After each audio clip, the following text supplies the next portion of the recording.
अस्सलाम वालेकुम। चलिए जल्दी से जनरल थ्योरी ऑफ रिलेटिविटी को शुरू करते हैं।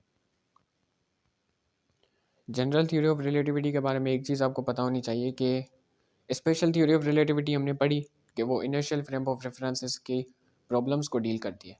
अच्छा, लेकिन अगर आप जनरल थ्योरी ऑफ रिलेटिविटी की बात करो तो एक वर्ड से ही ज़ाहिर हो रहा है कि ये जनरल है। ठीक है, मतलब ये जनरल है। जनरल किस तरीके से कि हमें अपनी डेली लाइफ में बहुत ज़्यादा जो है non inertial frame of references देखने को मिलते हैं। अगर आप सर्कुलर मोशन में हो तो आप इनर्शियल फ्रेम में हो, नॉन इनर्शियल फ्रेम में हो। भाई नॉन इनर्शियल फ्रेम में हो मतलब आपका एक्सेलरेशन ज़ीरो है ही नहीं। ठीक है, कैसे ज़ीरो नहीं है कि एक्सेलरेशन को चेंज होने के लिए दो तरीके, या तो वेलोसिटी का मैग्नीट्यूड चेंज हो या वेलोसिटी का डायरेक्शन चेंज हो। लेकिन सर्कुलर मोशन में तो वेलोसिटी का डायरेक्शन बार बार चेंज हो रहा है, जिसकी वजह से हम कह सकते हैं कि we are in accelerated frame of references. हमारा जो अर्थ है वो भी एक तरीके से एलिप्टिकल ऑर्बिट में घूम रहा है, चलो मान लिया, लेकिन एक तरीके से तो वो भी क्या कहते हैं एक्सेलरेटेड फ्रेम ऑफ रेफरेंस हुआ ना। ठीक है, तो ये उन प्रॉब्लम्स को डील करता है जिसमें non inertial frames of references involve हो।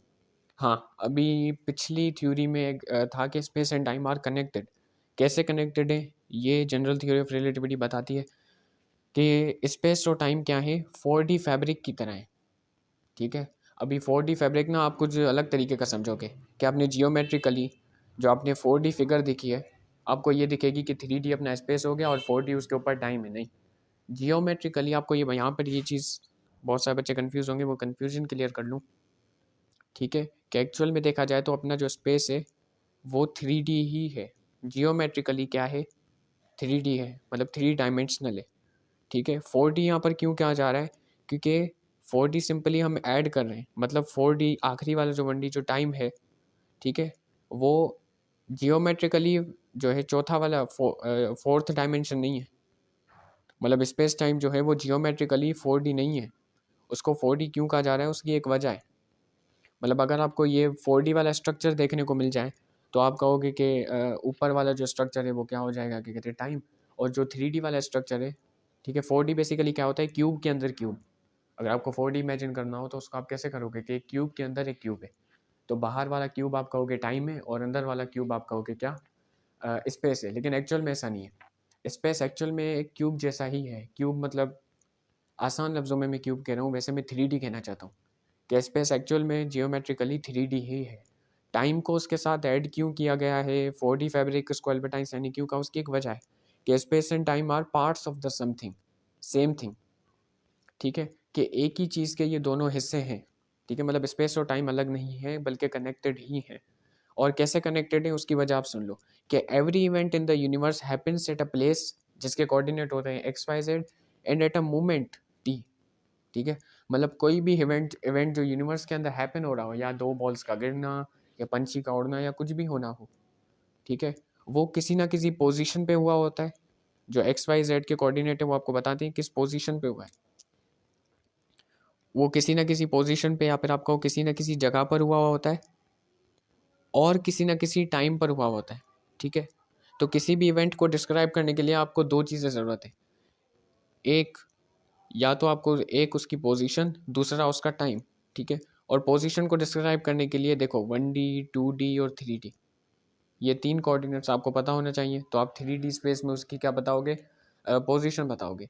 लेकिन आपको उस इवेंट को और ज़्यादा डिस्क्राइब करने के लिए आपको ये बताना पड़ेगा कि वो इवेंट हैपन कब हुआ है, किस टाइम पर हुआ है।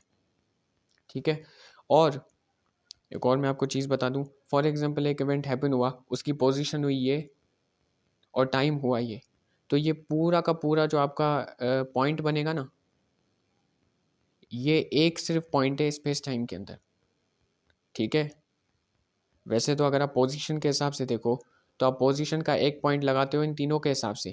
लेकिन अगर आप स्पेस टाइम की बात करोगे तो स्पेस टाइम के अंदर आपके जो कोऑर्डिनेट्स बनेंगे वो कुछ ये बनेंगे, एक्स वाई जेड और टी। ये पूरा का पूरा जो क्या कहते हैं ना, ये सिर्फ एक पॉइंट है। मतलब अगर आप ग्राफ वगैरह बनाओगे तो ये सिर्फ एक पॉइंट है, किसके अंदर, स्पेस टाइम के अंदर, स्पेस के अंदर नहीं, स्पेस टाइम के अंदर। अच्छा जी, स्पेस टाइम मैंने आपको बता दिया एक 4D फैब्रिक है। चादर मतलब चादर की तरह, 4D फैब्रिक की तरह। अच्छा जी, इस चीज़ को और ज़्यादा हम डिटेल में पढ़ेंगे। व्हेन अ मैसिव ऑब्जेक्ट जैसे कि sun is placed in it, space time bends around object and causes curvature of space time. ठीक है, ये तो आपको थ्योरी में पता ही चल ही गया होगा। मैं आपको ऊपर इसका एक विजुअल दिखा देता हूँ, एक अपना डायग्राम जो मैंने खुद ही बनाया है। कि हाँ, मान लो ये जो आपका क्यूब है वो किस बेस है। वैसे एक्चुअल में देखा जाए तो मैंने यहाँ पे लिख भी रखा है कि स्पेस जो है एक्चुअल में एक क्यूब नहीं है। ठीक है, सिर्फ इमेजिनेशन के लिए, सिंप्लीफिकेशन के लिए मान लो एक स्पेस जो है एक क्यूब की तरह है और उसमें हमने किसी हैवी ऑब्जेक्ट को रख दिया है। अ, आप अपनी प्यारी क्या कहते हैं ज़मीन को, आप अपनी प्यारी अर्थ को भी इसमें रख सकते हो और सन को भी रख सकते हो। ठीक है, जब आप रख दोगे तो आप देखोगे कि हर साइड से ये कपड़ा क्या हो जा रहा है, ये जो चादर है हर साइड से क्या हो जा रही है, बैंड हो जा रही है। या फिर ऐसा समझ लो कि पहले स्पेस का रास्ता जो था ना, वो कुछ ये वाला बना हुआ था, सीधा सीधा सीधा सीधा। ठीक है, फॉर एग्जांपल लाइट आएगी या कोई भी ऑब्जेक्ट आएगा वो ऐसे सीधा सीधा ट्रैवल करता जाएगा। ठीक है, लेकिन जैसे ही आपने इसमें किसी हैवी ऑब्जेक्ट को रखा तो ये इसके जो सारे के सारे रास्ते हैं ना, हर जगह से वो क्या हो गए, बैंड हो गए। और कहाँ बैंड हो गए, इसकी तरफ बैंड हो गए, हर जगह से बैंड हुए। ठीक है, मतलब पीछे से भी आगे से भी हर जगह से क्या हुए, बैंड हुए। अब हर जगह से बैंड होने के बाद क्या होगा, कोई भी ऑब्जेक्ट अगर आएगा यहाँ से तो उसका पाथ हमेशा क्या हो जाएगा, चेंज हो जाएगा खुद ब खुद। क्यों? क्योंकि स्पेस का पाथ ही इस ऑब्जेक्ट ने क्या कर दिया है, कर्व कर दिया है, जिसकी वजह से ये ऑब्जेक्ट सीधा नहीं जा पाएगा बल्कि अपने पार्ट से डेविएट होकर इसकी तरफ आ जाएगा। और यही कहते हैं कि आइंस्टीन के हिसाब से ये जो कर्वेचर है वही एक्चुअल ग्रेविटी है। न्यूटन ने जैसे बताया ना कि अगर कोई ऑब्जेक्ट आएगा तो उस पर एक फोर्स अप्लाई होगी, ये ग्रेविटी एल्बर्ट आइंस्टाइन नहीं मानता। एल्बर्ट आइंस्टाइन कहता है ये कर्वेचर ग्रेविटी है। मतलब किसी भी ऑब्जेक्ट पे फोर्स अप्लाई नहीं हो रही, बस वो जब जिस रास्ते से आ रहा है ना, उस रास्ते को ही किसी ने मोड़ दिया है, मतलब किसी ने मोड़ा है उस रास्ते को, वो रास्ता ही मुड़ चुका है, जिसकी वजह से उसको वो जो भी कर ले उसको अर्थ के टुवार्ड्स जाना ही पड़ेगा, क्योंकि रास्ता ही मुड़ चुका है बाकायदा। और यही मुड़ा हुआ रास्ता, यही जो हर जगह का कर्वेचर है, एल्बर्ट आइंस्टाइन इसी चीज़ को ग्रेविटी बताते हैं।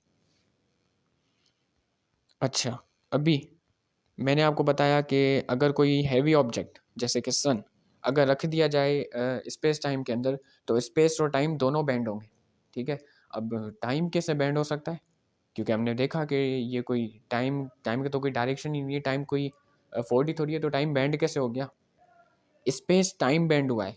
ठीक है, स्पेस टाइम का मतलब स्पेस भी बैंड हुआ है, टाइम भी बैंड हुआ है। ठीक है, स्पेस का बैंड होने का सिंपल मतलब क्या है कि ग्रेविटी क्रिएट हुई है, जैसे मैंने यहाँ पर आपको क्रिएट करके दिखाई। और टाइम का बैंड होने का सिंपल मतलब क्या है कि वो टाइम स्लो होगा, मतलब आराम से बीतना बीतना शुरू कर देगा, आराम से गुजरना शुरू कर देगा। फॉर एग्जाम्पल अगर आप सन के सामने हो और अगर आप अर्थ के सामने हो तो सन के सामने आपका टाइम ज़्यादा हल्का होगा एज़ कम्पेयर टू दी अर्थ, लेकिन वो इफेक्ट बहुत ज़्यादा निगलेजिबल होगा। ठीक है, और कर्वेचर ये कौन बना सकता है, ये कर्वेचर सिर्फ मास और एनर्जी ही बना सकते हैं स्पेस टाइम के अंदर। ठीक है, ये भी चीज़ आपको जहन में हो। अभी पोस्टुलेट्स पे आ सकते हैं कि principle of covariance, laws of physics are same in all both frames, मतलब इनर्शियल फ्रेम ऑफ रेफरेंस के लिए और non inertial frame of reference के लिए जो फिजिक्स के लॉज हैं उनको सेम रखना पड़ेगा। ठीक है, वैसे तो मैं आपको सही बता दूं कि क्या कहते हैं, non inertial frame of reference के लिए जो फिजिक्स के लॉज हैं वो सेम तो वैसे होते नहीं है, लेकिन उनको सेम करने के लिए सूडो फोर्स को घुसाया जाता है ताकि वो non inertial frame of reference में भी अप्लाई हो जाए। तो इसलिए इस पोस्टुलेट में कहा जा रहा है कि हमें लॉज को सेम रखना पड़ेगा, सेम होंगे वैसे। अभी इक्विवेलेंस प्रिंसिपल इक्विवेलेंस प्रिंसिपल क्या कहता है कि there is no way to difference between the effects of gravity and acceleration in a close system. ठीक है, इसके बारे में इतना डिटेल तो वैसे बात की नहीं है हमारे बुक में, तो हम भी नहीं करेंगे, लेकिन हाँ इसको मैं आपको एक डायग्राम के ज़रिए समझा सकता हूँ कि देखो, मान लो एक क्लोज सिस्टम है, क्लोज सिस्टम मतलब कमरा मान लो। ठीक है, परेशान मत हो, तो मैं ठीक है बहुत बोलता हूँ। अच्छा जी, चलो अब कोशिश करेंगे ज़्यादा ना बोलूँ, बंदा इरिटेट होता है। अच्छा जी, अब ये किसी क्लोज सिस्टम के अंदर है। और अभी ये फ़िलहाल ऐसा समझो रेस्ट पर है, और ये स्पेस में, याद रखना है कि कहाँ पर है, अपने प्यारे स्पेस पे। स्पेस में होगा तो ज़ाहिर है ये झूल रहा होगा, ये ज़मीन से तो नहीं लगा हुआ होगा ना। मान लो ये इसकी ज़मीन है, ये जो कमरा है उसकी जो फ्लोर है उसका फ्लोर ये है, और ये बंदा झूल रहा है। अभी जैसे ही आप इसको 9.8 मीटर पर सेकंड के से एक्सेलरेट करवाओगे, मतलब इसकी वेलोसिटी अभी तो ज़ीरो थी, लेकिन अभी इसकी वेलोसिटी हो जाएगी 9.8 मीटर पर सेकंड, तो एक्सेलरेशन क्या हो गई, 9.8 मीटर पर सेकंड स्क्वायर। और उसके बाद अगले सेकंड में इसकी वेलोसिटी क्या होगी, इसके डबल। ठीक है, बस ऐसा मान लो इसकी एक्सेलरेशन अभी आप ऊपर की तरफ कर दो क्या, 9.8 मीटर पर सेकंड स्क्वायर, तो फिर ये कमरा कैसा होगा, कॉमन सेंस की बात है, ये ऊपर चला जाएगा, लेकिन आप तो झूल रहे हो, है ना। तो आप क्या, आप इसके ऊपर आने की वजह से आप तो इसके ज़मीन पर आ जाओगे ना। ठीक है, और ऐसा होने के बाद आपको डिफरेंस ही नहीं कर पाओगे कि एक्चुअल में आप स्पेस के अंदर हो या आप अर्थ के अंदर खड़े हुए हो, क्योंकि आपको यहाँ पर एक्सेलरेशन जो है वो तकरीबन जी के बराबर ही आपको दिया गया है। ठीक है, अर्थ पर हमारी एक्सेलरेशन क्या होती है, 9.8 मीटर पर सेकंड स्क्वायर। तो क्लोज सिस्टम के अंदर अगर ये ऊपर की तरफ मूवमेंट की जाए और उसका एक्सेलरेशन भी 9.8 मीटर पर सेकंड हो, तो आपके जो पैर वगैरह होंगे वो फ्लोर पर ही टच हो जाएंगे। ठीक है, और आपको ऐसा महसूस होगा कि नीचे की तरफ कोई फोर्स अप्लाई हो रही है, और आपको ऐसा लगेगा कि आप अर्थ के अंदर हो, लेकिन एक्चुअल में तो आप स्पेस के अंदर हो। तो यही दूसरा आपको बताया जाता है क्या, पोस्टुलेट। अब इसके बारे में इतनी डिटेल में बात तो की नहीं है, तो आगे चलते हैं। हाँ, अगर हम जनरल थ्योरी ऑफ रिलेटिविटी को मान भी लें तो उसके नतीजे क्या निकलते हैं, तो नतीजे उसके सिंपल निकलते हैं